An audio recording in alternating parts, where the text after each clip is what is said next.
Now, Thomas Pays is the co-founder of an organization, a business called iPay. It focuses on online payments. And today we're going to ask her what the future of the platform is, but perhaps more importantly as well, how do you take a concept like this to market? Thomas, a very warm welcome to you. You certainly have a very useful name for your product, if you don't mind me saying so, but people have said that to you before. That's quite correct, yes. All right, let's get a little sense, first of all, of the creation of the concept. What have you actually developed here?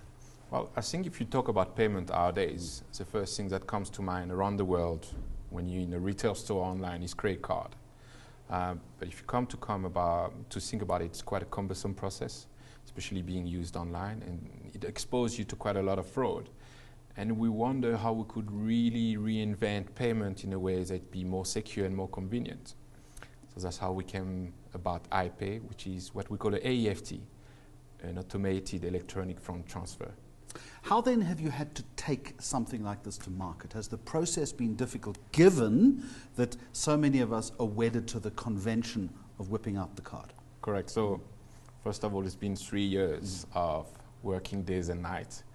More importantly, I think, is educating the consumer behavior. Everyone nowadays is used to credit card payment. So the biggest challenge that we have is providing them with an alternative that they're not aware of and not sure aware of how it actually works.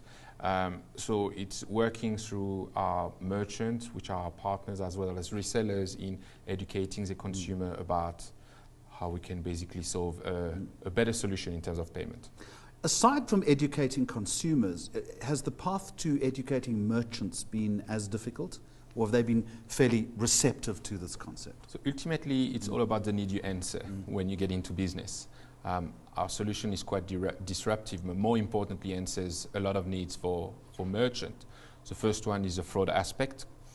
You don't have the issues that you have with credit card. If you think about credit card and you use it in an online environment, the chip, the pin, the hologram that you have, the magnetic stripe that you have are not basically enabling you in any environment from a security perspective to be protected.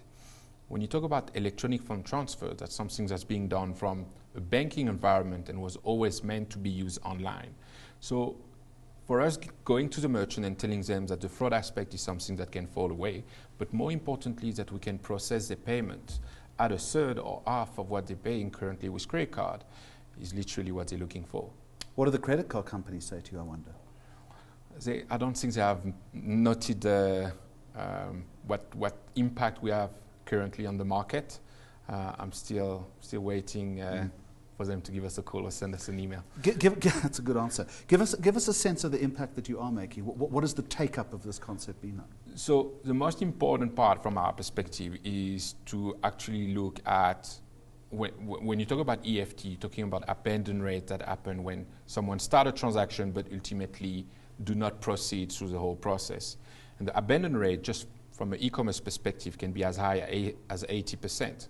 So just think about it as an e-commerce store, out of 100 potential sales, only 20 went through. And the only reason why this happened is because it's so cumbersome. If you think about it, having to load a beneficiary, logging into online banking details, it's 2-3 minutes. What iPay has basically been able to do is automate that process so anyone can do it within 10 to 15 seconds.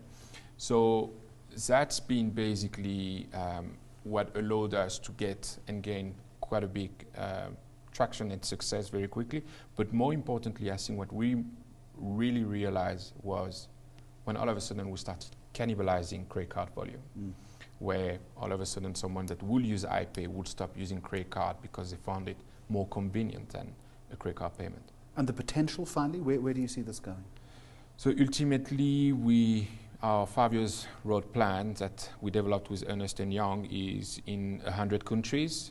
By the end of 2017, we see ourselves opening in 4 countries in Africa and another 6 countries in Europe. Thank you very much for joining us. Thomas Pays, the organization, and he is the co-founder. It's called iPay.